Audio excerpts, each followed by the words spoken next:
the tourism should be a process of a redistribution of a fortune, right? There's you can spend money, not in the city again, but those are good. But in the remote area, if they have something valuable, meaningful for international visitors to experience, and that we should make them happen. When it comes to the mountains, where most of Taiwan's endemic special birds are, they've been very well protected by the tough terrain, but also now protected by good legislation, good enforcement, and a good level of education. So people understand why it's important to protect hillsides, to stop hillsides falling down. So when it comes to the main core of Taiwan, the mountains, they're in a good situation. Hi there, I'm Dr. Aziz Muller.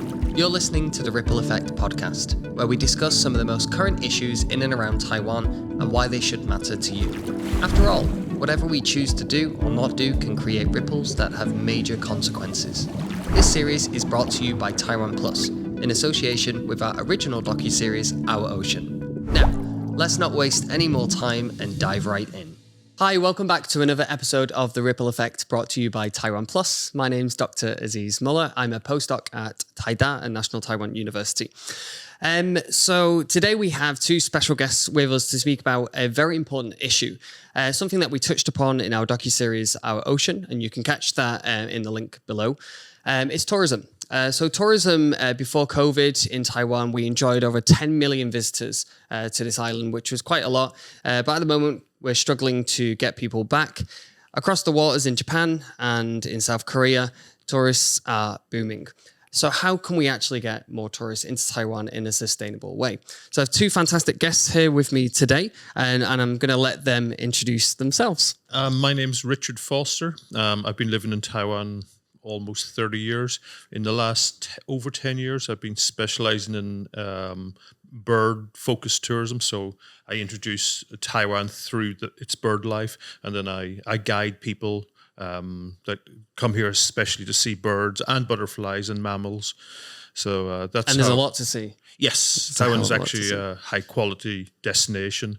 Even though we're relatively small, we are actually a bit of a powerhouse in the bird world. So most of my customers come with a specific list of bird species they want to see. Oh, that's cool. So they initially come here with a very narrow target list of what they want to see. This bird, this bird, this bird, this bird. But once they've seen that, once they're comfortable here, then they can discover all the other aspects of Taiwan. So it's a niche area, but it's a niche that Taiwan is actually quite strong with. It's a wonderful niche, and it's a wonderful way for me to be enjoying Taiwan. And involved in Taiwan as well. Yes, yeah. Perfect. Okay. Well, I'm Victor Tao. Okay, I grew up here. I had several years experience in U.S. and then I visit Japan very often, China. Okay, so I see this the world. Everybody's promoting sustainable development and tourism area too, and then my experience in U.S. was I had my environmental studies master degree in Ohio, and then later I came back to Taiwan and I started teaching in a 5-year college, focusing on environmental engineering, and I taught EIA, environmental impact assessment. I taught GIS. I was doing in the U.S. I analyzed satellite image, those stuff, very technical people. And several years later, I found out I don't like the pure technical stuff. So I started to get into the PhD in Taiwan National Taiwan University Geography Department, and that's where I found a place that I can meet more interdiscipline expert like Richard, and then I was doing the government project mainly for sustainable development for Taipei Xian. In the past, it's called prefecture, and then later I had some international project. So I got a chance to visit the Netherlands, UK, and I saw plus Japan or other areas. Talking about I have a visit. So I observed some phenomenon that if we make effort together, so-called sustainable development can be implemented, especially in the tourism field. So later, like about 15 years ago, I started to be in charge of Green Tourism Association in Taiwan. And also in school, I transferred from environmental engineering, environmental management to tourism department. I was chairing tourism department for a year, and then the school moved me to another more bigger department. It's called leisure management. Okay, I chaired there 3 years, and then I found out there's a strong need, the connection between environmental engineering to the tourism. Definitely. Yeah. Right. Yeah. Perfect. So a wealth of experience from you both. That's really good. So I kind of want to start off with a very wide question and something which I kind of get asked a lot from my friends and family. Why should they make the journey across the world and come to Taiwan? What's the kind of biggest draw to come to this island, Richard? Well, in my world of bird tourism, bird watching tourism, it's the fact that Taiwan is a very mountainous, very rugged, high mountainous island, which means a lot of species have evolved off. Taiwan has very high density of species you can only see in Taiwan. So we've got over 30 endemic species. So endemic in the sense that you can only see in Taiwan. And every year we add on average one bird to that list. So in a week or 10 days holiday in Taiwan, you're going to get a very good list of birds. Amazing. In quite comfortable circumstances. The other strong points for Taiwan would be it's very safe, it's very civilized. There's no chance of malaria. Dengue is virtually impossible, excepting for the fact I did get dengue this year. But it's in terms of safety, it's accommodating as well. It's accommodating when you get here. Yeah, so it's a friendly, easy place. The logistics are good. There's good roads. There's good facilities. Yeah.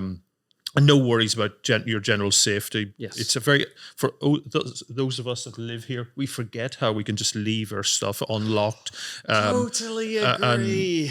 We don't, and we just do not have the fear all of time of things being stolen. But you get reminded of it when you go back to Europe. Yeah, like, I can't leave my phone on the table. Like,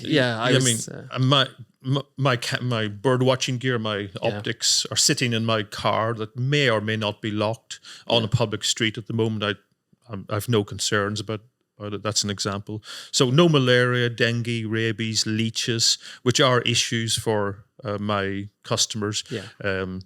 There are many countries with more birds than Taiwan, but you will just accept you will get lots of leeches. Every day you'll have lots of leeches all over you, or you'll be worrying about dengue or malaria. That's just not an issue in Taiwan. Perfect. So high biodiversity, very safe and convenient.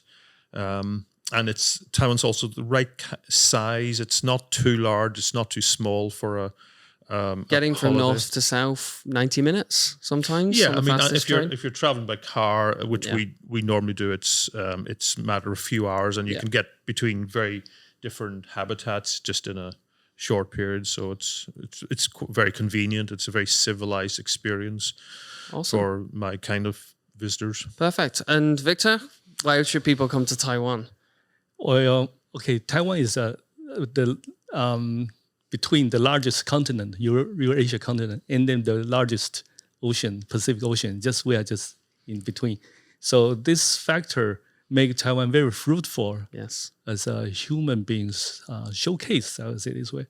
If we talk about hydrology engineering, you can see U.S., Japan, and Qing Dynasty, Ming Dynasty is not agriculture, it's a hydrology engineer, how to irrigate the big field. Okay. And then like religion is very inclusive. Yeah, you can trust any God you like. Yeah. So people, although we are from different groups or different beliefs, but people still be harmony, live together. Yeah. Yeah. So I'm happy to hear that Richard say we are a very safe place. The people that I focus on, work with, and try to introduce Taiwan to mostly are very focused on the natural environment, focused on birds. They're not initially at all interested in the history or the society of Taiwan. At first, you cannot broach these subjects. But once they're here and once they know, oh yes, I will see this bird, this bird, this bird, this bird, then you can slowly introduce things like religious freedom and proper democracy.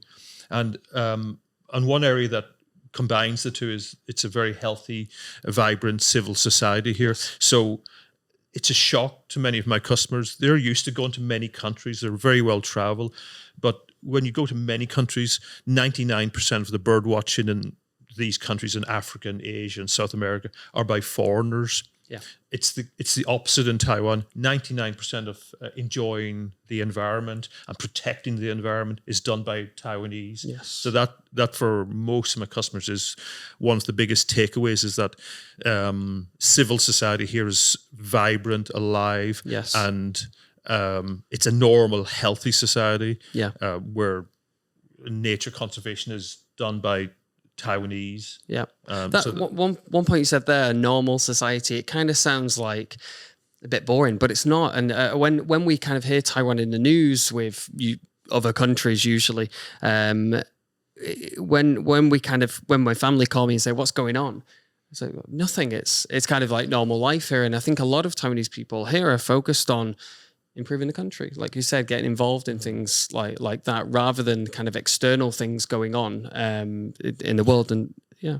So I mean, sometimes we lose sight on what we have here. Yeah. But we're actually, in many regards, quite mature as a country in having full confidence in our civil I would society. say resilient. We're quite a resilient country. So we're talking about many of the big world bird watching events.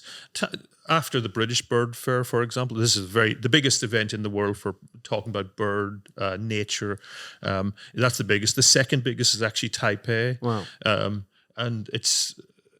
But it's even better because it involves normal people, not just crazy, highly focused bird watchers, but normal society and groups from all aspects of conservation and lobbying and stuff. That's awesome. So that for many of my customers when they're leaving, that's one of their biggest takeaways, that this was the best normal country, where they often go to countries where maybe they'll see more birds, but they'll be worrying about their health, and they'll be realizing it's a little bit artificial. It's only focused on foreign bird watchers, but here it's a genuine part of society. So when we're in the mountains, most of the people we see watching birds or butterflies or working, studying with nature are actually local Taiwanese, which is fantastic. That's cool. So if you liked our content from today, please like and subscribe on YouTube, but also on TaiwanPlus website, and we'll post all of our links to social media below. Make sure you like this video and subscribe. I mentioned in the introduction about how many tourists we had pre-COVID. If you remember COVID, that really happened. And obviously we had a kind of special situation in Taiwan, probably I'm going to say the best response in the world for sure, where we could pretty much go about our day like nothing was happening. Of course, we had certain restrictions on us, but we were free to do pretty much whatever we want.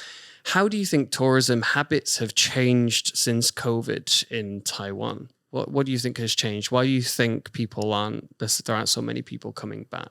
Victor? We have 6 million visitors from Japan and Korea before the pandemic. Okay. 6 million all get together to play the Sky Lantern. Yeah. And they are still doing that now. Yeah.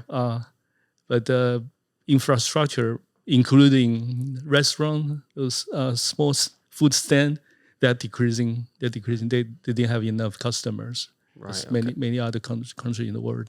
Yeah.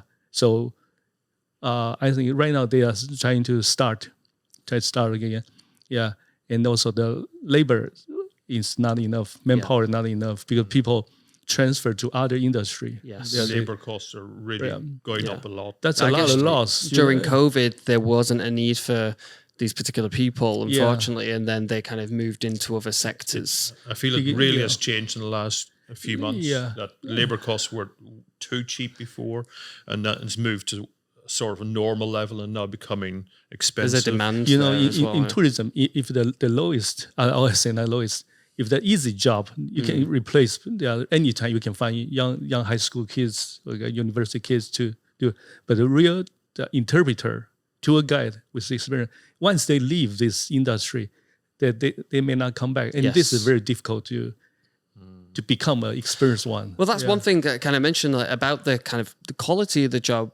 I feel we should make these jobs careers rather than just, temporary jobs. Get actually people involved in it and really boost this industry. That's one way to keep people in the industry. The other is good salary as well. Pay the people what they want. But I know a lot of younger students, especially at Taida, they're just not interested in doing these jobs anymore. There's far kind of what they see as better jobs and opportunities, when actually it's these industries that we need for sure, especially that form the backbone of tourism in Taiwan. Right. I mean, I see diversification as being very important. I mean, looking not just at European or North American markets, not just Southeast Asian or Japan or Korea, and not just local domestic. We must bring them all together because they all benefit each other. It means the market is much more stable, both for the guides, people offering different services, whether that's hotels or food, etc. It's a much more balanced thing. So, I mean, and each different market will have different challenges. It will always be difficult to bring people here from Europe and America. It's a long way. Yes. And Southeast Asian, and we must appreciate that different groups will have quite varied interests, and the authorities here, those responsible for tourism, have quite different understandings of what works and what does. So the Tourism Bureau, for example, I think they do understand domestic tourism, and to some degree they understand what works with East Asian tourists. But for when it comes to European and American origin tourists, it can be quite Hot springs and bubble tea don't work so strongly. It can be quite frustrating, and I understand part of the problem is we all have our own niche areas. Yeah. So there are some people who will come purely for the food or the hot springs, and some people who come only for birds. But those groups often do not overlap. Yeah, it is difficult, but I'm also quite disappointed sometimes with how some of the authorities that have the job to do this, to understand this, I see better YouTubers promoting Taiwan in a much more kind of diverse way. Like you said, these people very rarely overlap, but focusing on kind of one area of Taiwan to sell it is maybe not the best way to go about it. Like focus on everything that Taiwan has to offer. Coral reefs, the mountains, the birds. I mean, I describe Taiwan as the Galapagos of Asia. That's like a fantastic way to sell it. Like you said, all these convenient ways to get here. When you're here, it's very easy. Sell it as a very easy place and learning when not to talk about something. Yeah, the food here is fantastic. The hot springs are fantastic, but other things are fantastic. For example, ferns. There are more species of ferns in Taiwan than all of Europe, all of North America, all of Australia, and New Zealand put together. So for fern people, Taiwan is heaven. It's one of the greatest, but they're probably not going to be interested in hearing about the temples or the culture.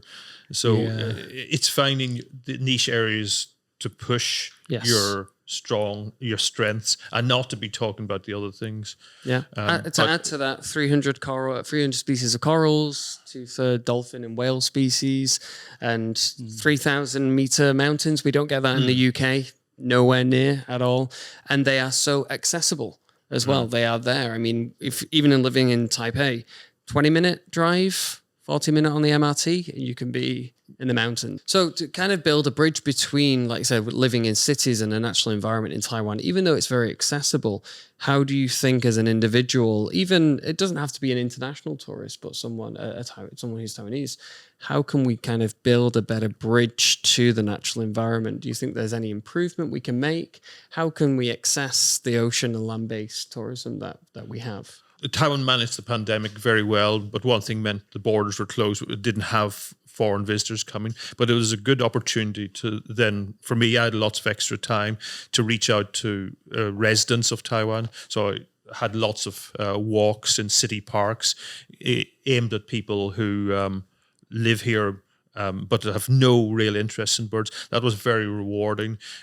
Pointing out to people that, yes, you can go to any city park in Taipei, downtown Taipei, and still see 10, 20, 30 different species of birds, that showing them that there's a lot of very accessible nature. You don't need to travel hours away. You don't need to have binoculars. You don't need to climb a mountain. You know, for 4 hours. so and for me, that was very rewarding. That people could realize, oh, I walk past a Taiwan barbet, a wu every day, or I know what this bird in the lawn. This is Heguan Malu, the Malayan night heron, and this is very.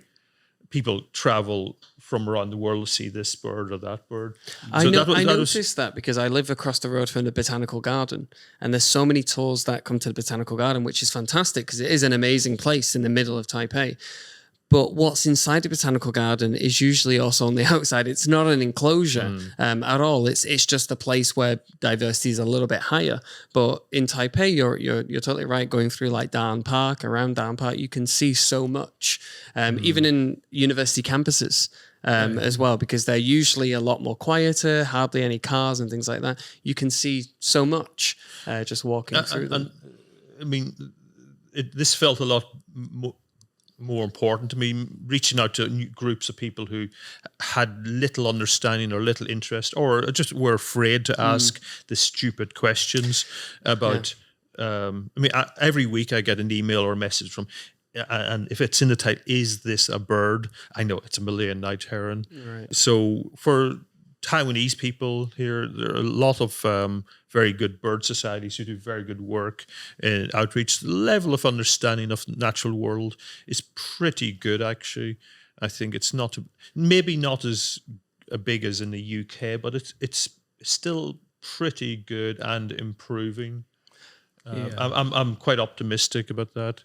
And for me as a foreigner in Taiwan, it was very good during the pandemic, being able to reach out to the expat community living here. Yeah, I just finished a 3-year project. I got a fund from the 教育部 Education Bureau, and what I did was in the upstream of Jilong River, there are some ancient trail. People do hiking in the past all the time. It's called Danlan Gudao. There are 3, north, central, and south.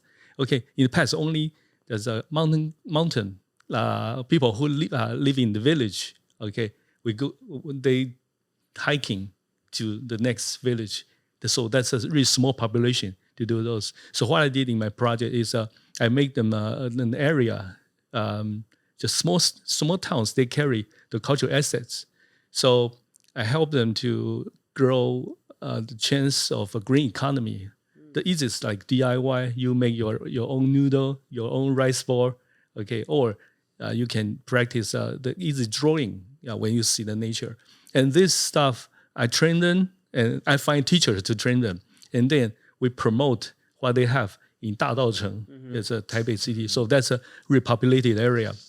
Or they are kind of the highest battlefield for so-called culture, 文创, okay, innovation stuff. So people get together, people learn this information from Dadaocheng area. So, this Danlan Gudao, south, central, and north, but we can play or we can experience so much nature and culture stuff. Yeah, that's what I'm doing. So answer your question, how do we bridge the people in the city? And that's kind of a good bridge even between places like Taipei and other places in the mountains that maybe people can't access or feel they can't access as well. Yeah. I read an article kind of about this just yesterday, saying it was a Taiwanese author in the Commonwealth saying that people are kind of over these flashy glass cities. We can get those anywhere. We can go anywhere for those. But what they're looking for is something rich, cultural. And a place that reminds me of that is Dadaocheng in Taipei. On weekends, it is packed. It is packed there, and it draws people in. I understand the downtown area is also packed as well, but it's for totally different reasons. People go there for a bit of culture, a bit of tradition, to go back in time a little bit. Yeah. I think Taipei, especially, and even Tainan, of course, should focus on these things to not, of course, draw people to the natural environment, but to actually enjoy the city a bit more, a bit better as well. And these are the kind of strengths we should really focus on. Yeah, we must accept that we haven't really come to a final solution as to what we have to present Yeah. to ourselves, Yeah. never mind to others. It's still very much evolving. Yeah. For me, coming to Taipei, there's always a new aspect to Taipei. Yeah, I totally agree with that. It's always changing. And I think it should always change as well. We should always want to improve these places, and we should never be content with, oh, this is now perfect, because it's never going to be perfect. There's always going to be things that can dress it. Coming back to kind of sustainable tourism. Sustainable tourism, I would say, is kind of a new concept in East Asia, Southeast Asia, and it's been done in the past around the world in terms of ecotourism. But in terms of sustainability, how can we make tourism more sustainable? What can you do as an individual or as a group, a party coming to Taiwan to kind of, look after the environment as well? What do you think the best? Well, the problem for me, I have to think about how to respond to this, because the biggest challenge for me is that a lot of what I do is encouraging people to fly a long way. We're an island. Unless you swim, take a very long boat. Yeah, so that is the first big challenge. Yeah. And the nature of birdwatching tours is you have to move quickly between a lot of places.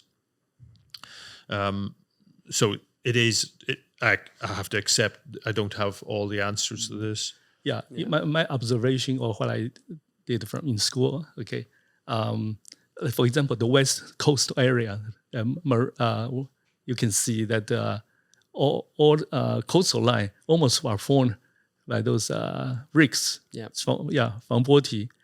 Yeah, that's a big problem.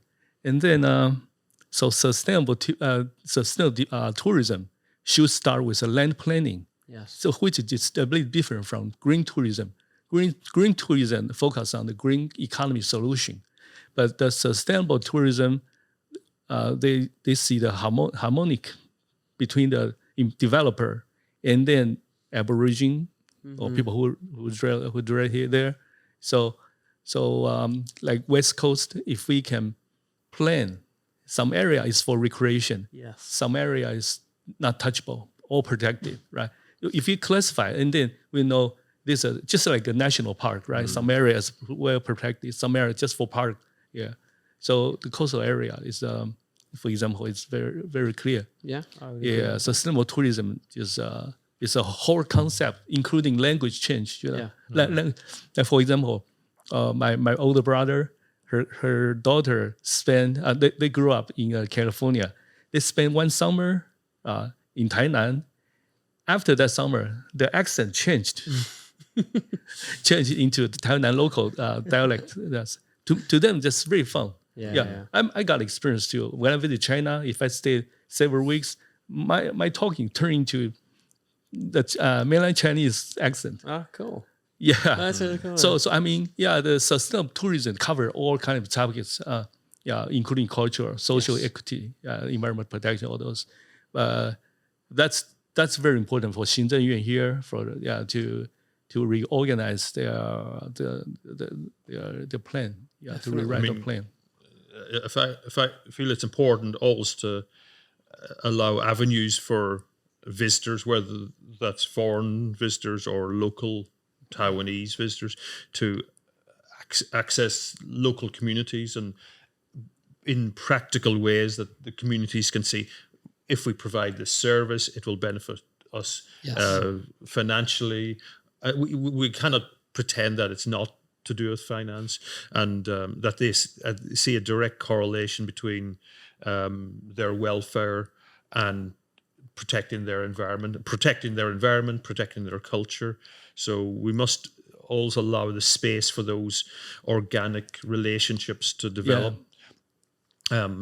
And those tend to be the most sustainable results, where people realize, yes, if we protect these weeds, these plants, that the butterflies will come here and then the birds will follow them. And then these people come to see the birds, and the butterflies will then come to a restaurant or buy our souvenirs or whatever. That's it's a much healthier, stable situation, I feel. Yes. Totally agree. And that means they're more likely to understand if there are challenges from larger groups or organizations that they know where they're coming from when they need to lobby and argue, and so try to leave the spaces for organic, genuine relationships between people Yes. to form. Definitely. I think in any, and we all come from islands, which is pretty unique. Like, I feel that's a really important thing, like to be in touch with your land, the place where you live. We're restricted by the sea. Also, we need to have a kind of better relationship with the sea as well. But, this is a well-defined country, and we have to have a much better, healthier relationship and a more sustainable relationship with it. And it does include, like everything you mentioned, it includes people, it includes culture, but also flowing down into the natural. I'm kind of biased in this. I'm a marine biologist, so I always say the ocean is kind of the best place to go in Taiwan. It can be a bit dangerous, of course, and that's one of the kind of fun elements of it.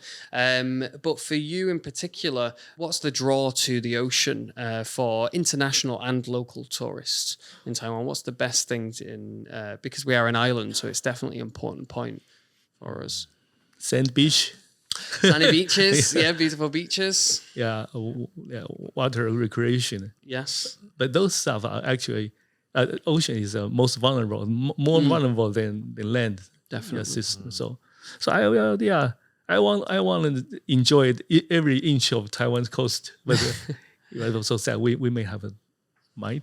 Yeah. I mean, we have some of the biggest tourism hotspots are close to the ocean. So places like Shaliocho, Kenting, people go there to enjoy the beach, to enjoy the ocean. And one of the kind of issues in the south is the regulation of that. How much we can enjoy it without having a degrading effect. So one of the areas that I work in Ludao and Lanyu have really kind of suffered because of this.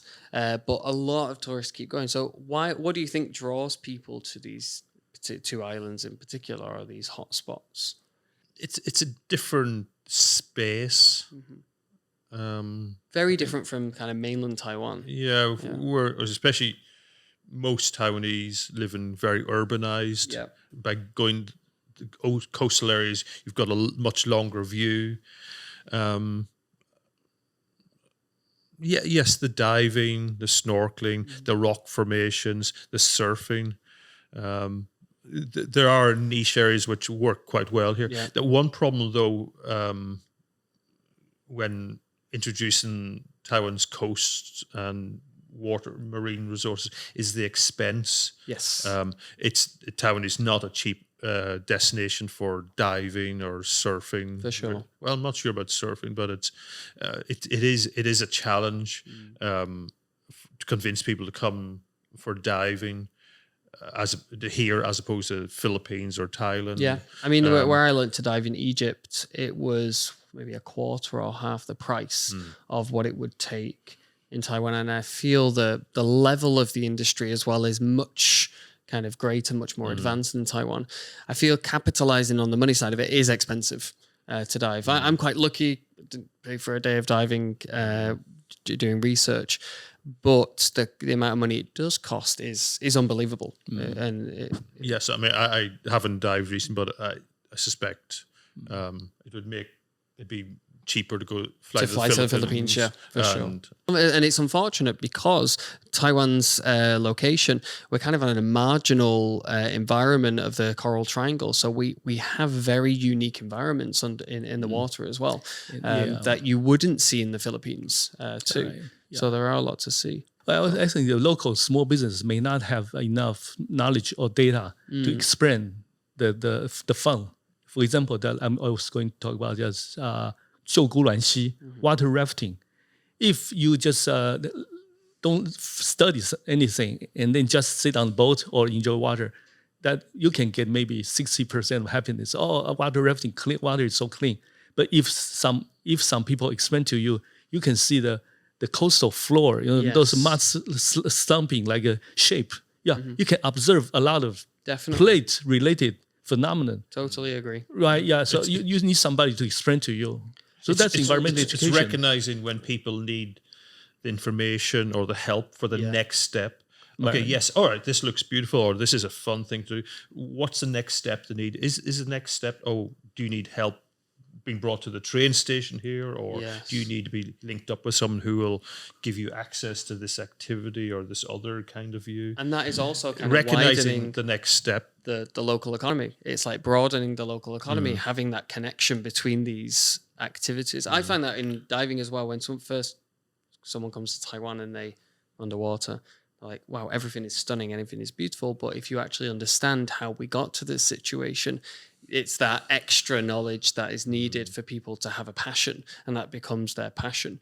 I found in COVID, a lot of people turned to diving and free diving as an activity, and now it's kind of slowed down a lot. But once people understood what they were seeing, it was extra. It was that extra bonus knowledge that they got that really made that hobby a passion instead of just something they did on the weekend. This is also a challenge for the authorities that are responsible for promoting tourism or managing tourism, that on one level they can say, oh, look at this scenery, look at this experience, isn't that great? But then it's quite hard for them to move to the next stage. We can now recommend you go and stay here or engage this operator. And the Tourism Bureau, Tourism Administration, they've got great. They've a lot to do. I think all here. they need to do is speak to people who are actually involved. I don't know. I think they're just caught in a trap where they're civil servants just waiting for their pension to kick in, and there's honestly no reason for them to take chances, because taking any chances or changing anything will only risk their upsetting pension. the kind of balance they have now. So I'm not optimistic about any great changes there. So I've just got a couple of questions to finish up for you both in particular. Richard, you're someone who captures a lot of diversity. You can see on your Twitter, everyday beautiful birds. Makes me jealous that I'm stuck in an office, which isn't nice. I want to know, have you seen any kind of changes in diversity over 30 years living in Taiwan? What are some things that you notice, if any links to climate change or anything like that? But do you notice any kind of degrading changes over time? Compared to many countries, I'm fairly optimistic, positive about Taiwan. The worst damage to lowland, west coast Taiwan was done 50, 100, 200, 300 years ago. Right. But when it comes to the mountains, where most of Taiwan's endemic special birds are, they've been very well protected. Yep. Number one, because of the geology. Yes. Taiwan mountains are very high, very rugged, very steep. So that meant it is always very difficult to build roads in. And many of the roads that have been built in have fallen away because of typhoons and earthquakes. So that means so much of Taiwan's mountain ecology is very well protected by the tough terrain, but also now protected by good legislation, good enforcement, and a good level of education. So people understand why it's important to protect hillsides, to stop hillsides falling down. So when it comes to the main core of Taiwan, the mountains, they're in a good situation. Fantastic. Yes, the nature of typhoons is changing, so we get different kinds of heavier, wetter typhoons, and temperature change means more species are moving higher. Yeah. Overall, birds that are resident in Taiwan are in a very good situation. They're well protected and they're doing well. Some are moving upwards. The greatest worry are migratory birds that are coming through Taiwan, that are depending on lots of habitat from Siberia, north of China, Korea, the Chinese coast, into the Philippines, Borneo. So they're depending on each stage of their migration. They're flying from very far away down. They only have a few hours to feed on these wetlands here and here and here. And if one of those wetlands has been changed or destroyed, they're stuffed. So resident birds, I'm optimistic about. Yeah. Migratory birds, it's looking quite grim. And there's only really one species that is being pushed higher and higher. The alpinus center, it's going to go higher. That'll be inaccessible to most visitors. So there is, some changes. I mean, I think the changes are more acute in the marine environment that we see for sure, and it's kind of a larger response, and a kind of more profound response. But that's kind of good to hear that you're you're optimistic, especially about the resident So biodiversity. a couple hundred years ago, we probably destroyed. We don't know what we lost hundreds of years ago, but what was here 50 years ago is now in a much better position. Fantastic. But the group of birds that are most in danger are the migratory birds that depend on lots of different countries. So that's why it's very important that Taiwanese organizations, conservation organizations, are able to work well with other organizations in the region. Yes, for sure. Perfect. And Dr. Tao, I want to kind of just finish off on your something that we spoke about previously about your project in Pingtung and how we can help local people get better introduced to sustainable tourism. Maybe you can talk about that a little bit. Yeah. Okay. In my idea, actually, it's overworked. Then admitted that the tourism should be a process of a redistribution of a fortune, right? It's you spend money, not in the city again, but those are good. But in the remote area, if they have something valuable, meaningful for international visitors to experience, and that we should make them happen. Okay, so the project in Pingtung Gaoshu, I'm still doing there is I bring teachers like English teachers from my university. I bring students like Malaysian students to that remote area, and they do the volunteer teaching. Okay, so the kids in the rural area, they will understand if I make effort, I have the chance to join the international city. I need more information, not only from internet. So I'm doing this pretty often, helping them. I train their interpreters in their wordings. They will talk about what they are doing. Okay, to the kids in the rural area. Yeah, what's their dream, or what sustainable development is, like 17 SDGs, like the goals. Yeah, I help them to gradually implement. Yeah, in those areas. Actually, after I retire, I may start. You have a lot more time. A lot more time. I enjoy doing that. That's a project. And another project is in Pingxi, Xinbei-shi, Pingxi. It's a really remote area. They have aged ladies due to historical reason, and then their children, because of looking for jobs, they come to the large cities. They come back in lunchtime. So local people just make 饭盒 lunchbox for them. Okay, all these skills are really potential. For example, just they learn how to use local vegetables. Not from supermarket. All kind of nutrition. Okay, to make a activity. To let visitors experience the old Taiwanese. Right now more and more foreigners could go there. Just they need English, just translation and stuff.